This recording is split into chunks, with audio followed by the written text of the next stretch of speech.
일본 정부가 최근 후쿠시마 사고 원전의 방사능 오염수 유출 사실을 공식 인정했습니다. 매일 300톤 정도의 고농도 방사능 오염수가 바다로 흘러들고 있다는 발표도 있었는데요. 네, 일본과 가장 가까이 있는 우리나라는 걱정이 이만저만이 아닐 수 없습니다. 방사능 괴담까지 나올 정도인데요. 이번 주 화재 포착은 전주리 아나운서와 함께합니다. 네, 방사능 공포 때문에 생활까지 바뀌고 있다면서요? 네, 그렇습니다. 수산물을 기피하는 사람들도 늘고 휴대용 방사능 측정기를 구입해 사용하는 사람들도 많아졌습니다. 또 필요한 정보가 제때제때 전달이 되지 않다 보니까 이 궁금증과 우려가 증폭되면서 괴담까지 확산되고 있는 실정인데요. 우리 사회 방사능 공포를 취재했습니다.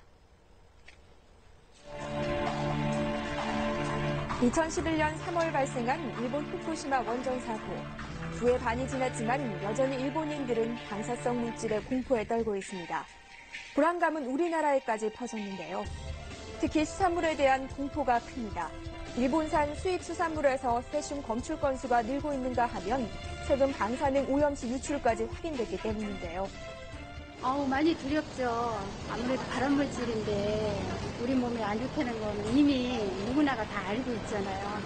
계속 인체에 쌓이다 보면은 아무래도 언제 어떻게 발견이 되고 뭐 이렇게 나타날지 모르니까 걱정도 되고 무섭기도 하고. 불안 심리는 소비 시장까지 얼어붙게 만들었습니다. 일본산은 물론 국내산 어류까지 의심해 지갑을 열지 않는다는 건데요. 소비자들의 행동에도 큰 변화가 생겼습니다. 서울에 있는 한 유치원. 원생들이 집으로 돌아간 늦은 시간, 원장 선생님이 내부 곳곳을 휴대용 방사능 측정기로 검사하고 있습니다. 요즘 조금 이슈되는 게 방사능이잖아요. 휴대용 방사능 측정기로 혹시 방사능 물질이 있는지 없는지 측정을 해보고 있는 거예요. 이뿐만이 아닙니다. 방사능 오염 식재료에 대한 보도가 이어지자 아이들이 먹을 음식을 사러 장을 갈 때도 반드시 방사능 측정기를 사용합니다. 글쎄, 이 기계로 완벽하게 안전하다고는 제가 알 수가 없지만 그래도 어느 정도 이 기계를 댔을 때 좀 안심하고 아이들한테 먹거리를 해줄 수 있는 장점이 있어서 저는 이 기계를 자주 들고 다니곤 해요. 스스로 방사능을 점검하려는 사람들이 부쩍 늘면서 실제로 인터넷 포털 사이트 등에는 방사능 측정기를 구입하거나 관련 정보를 얻으려는 사람들이 많아졌습니다. 휴대용 방사능 측정기를 제조하는 이 업체도 최근 들어 주문량이 크게 늘면서 생산 라인이 쉴 틈 없이 돌아가고 있는데요. 올해 초보다는 더 10배 정도 더 잘 나가는 거예요. 국민들이 그 경각심을 가지고 최근 구매를 굉장히 많이 하고 있습니다. 주로 아이들이 있는 주부분들 많이 하시고요. 또 이거를 이용해서 일본 제품을 또 수입하시는 분들이 검사용으로도 많이 구매를 하고 계십니다. 최근 주부들이 많이 이용하고 있는 생활협동조합에서는 아예 자체적으로 방사능 검사를 실시해 측정치를 공개하고 있습니다. 물류센터를 중심으로 수산물과 농산물은 물론이고 가공식품까지 방사능 수치를 일일이 측정하는데요. 식품이 아닌 생활용품 역시 물건이 들어올 때마다 방사능 검출 여부를 확인합니다.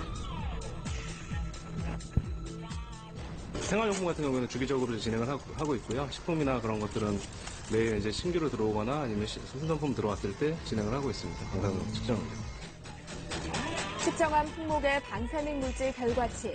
그런데 조합 측이 마련한 허용 기준치는 정부 기준보다 훨씬 엄격합니다. 소비자들은 굉장히 현명합니다. 그래서 이제는 스스로 정보를 찾고요. 그 정보의 신뢰성에 대해서도 검증을 하려고 하거든요. 저희는 그런 정보 공개 노력을 계속 할 거고요.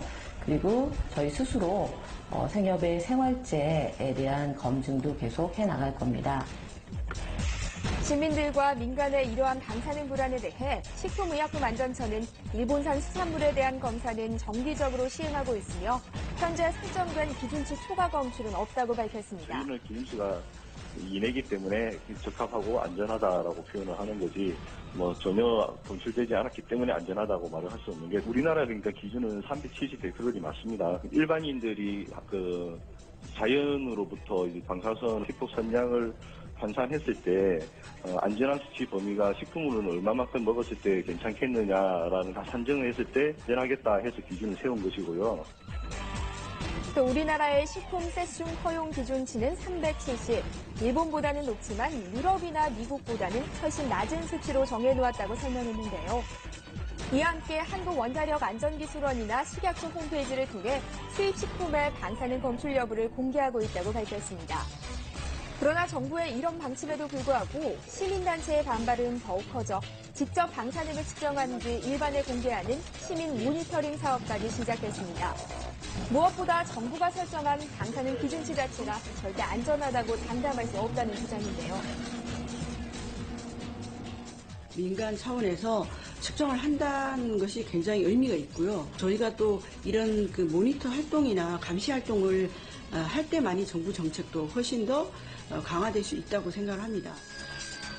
일부 의학 전문가들 역시 기준치가 의학적으로 안전한 수치는 아니라며 보다 엄격한 기준을 새로 정할 필요가 있다고 주장합니다. 방사능 물질은 가장 잘 알려져 있는 발암물질입니다. 적게 들어있으면 적은 대로, 많이 들어있으면 많은 대로 위험합니다. 그래서 우리는 최선을 다해서 방사능 피폭량을 줄여야 됩니다. 지난 상반기 일본산 수산물 수입량은 모두 13,000여 톤. 정부는 방사능 측정기기를 추가 구입하는 등 안전성 조사를 강화할 계획이지만 국민들의 방사능에 대한 공포는 쉽게 사라지지 않을 것 같습니다.